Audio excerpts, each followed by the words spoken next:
Hi everybody, welcome to the YKim channel. Please subscribe and ring the bell. I would appreciate if the people that watch do subscribe, because it might help me get on with my life. What I want to speak about this evening is the scientific method when it is applied to people, to groups of people, and to individuals. It is applied by many of the different fields, and I'll name some of them. Behavioral psychology and some psychology in general. They study us. They study animals and they study us. Some of them presume we are just like animals, which, you know, I suppose we are, but the point is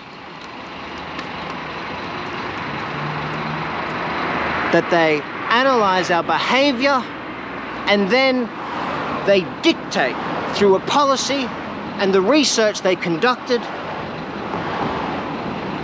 who we are and what we should do. What do you think of this?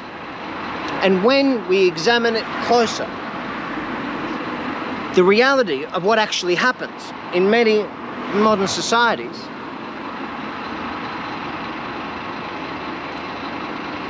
these policies are put out and they affect our everyday life.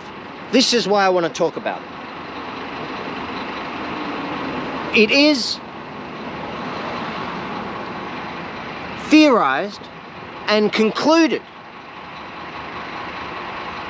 what a certain group of people do and sometimes what an individual is like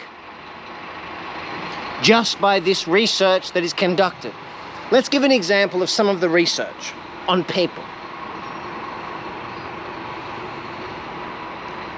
A group of 16-year-olds, let's say 25 of them, are put together and they're studied for over 6 months, from the beginning to the middle to the end.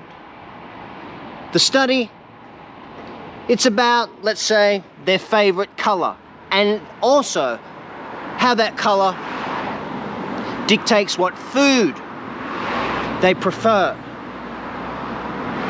Once this study is conducted with these 25 people, let's say it could even be 250 16-year-olds. After 6 months, it is concluded the color and the food preference. Now, what can happen? What are the practical results of this?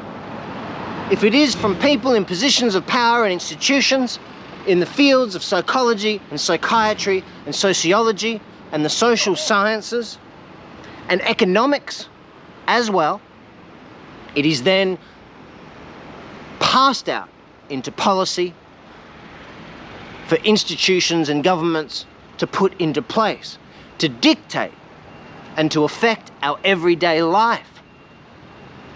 Not only that, there is an assumption that is put forward by some of these people about who we are as people.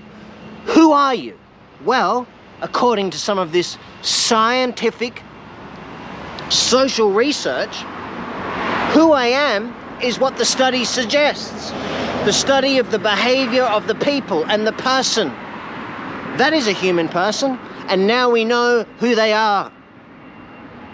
Now, I'm not saying that studying groups of people is not important, and it does tell us a lot. It tells us about the behavior of people and what they do.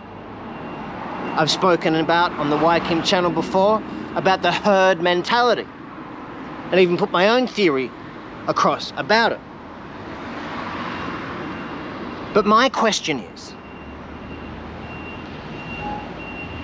the policies that are put forward that spread their tentacles through all of the institutions we have to live with and abide by are affected by this research dramatically. And not only that, the question is, does that dictate to us and tell us who we are as human persons? when one of these people in power comes from this social research and then tells us, I know who you are, and I know, because of the studies that have been done, what is the best for you and how you should live your life from now on. This is the way it should be done, because it's always done when we look at these groups of people, and you're just one of them as well. You're just another human animal. So what I am putting forward is that, is it possible that this social research that's done in the name of the scientific method on people, does it tell us who we are deep inside? Our intentions, desires, our needs, our wants, our feelings, and our fears. Can it tell you that? Now, if you might answer, well, no, it can't. Well, then that, therefore, means that these institutions in power are not taking into account the other aspect of the individual, the subjectivity of the individual. And instead, we are treated like a group of animals. This is the argument I'm putting forward. I'm sorry to say it, but it's a fact of the everyday life we live in. We only have to look at advertising, at the media, and how they can use these research methods to control people who are too busy working because they have to survive, to think that they may be controlled and brainwashed by these methods because they test them on other groups of people. They know that they work, and so then they put them forward out into the real world. So there's two caveats here. There's the idea and reality of control, and that groups of people do behave in certain ways. You only have to look at traffic lights, for example, when everybody stops together and then goes together. When they go into the supermarket, they turn a certain way because of all the colours that are presented to them by the fruit and vegetable section. This is researched quite a lot. The other caveat is the question I've raised about the subjectivity of you and myself, the individual. Do these studies tell us who you really are? Please comment down below, let me know what you think. Kim out.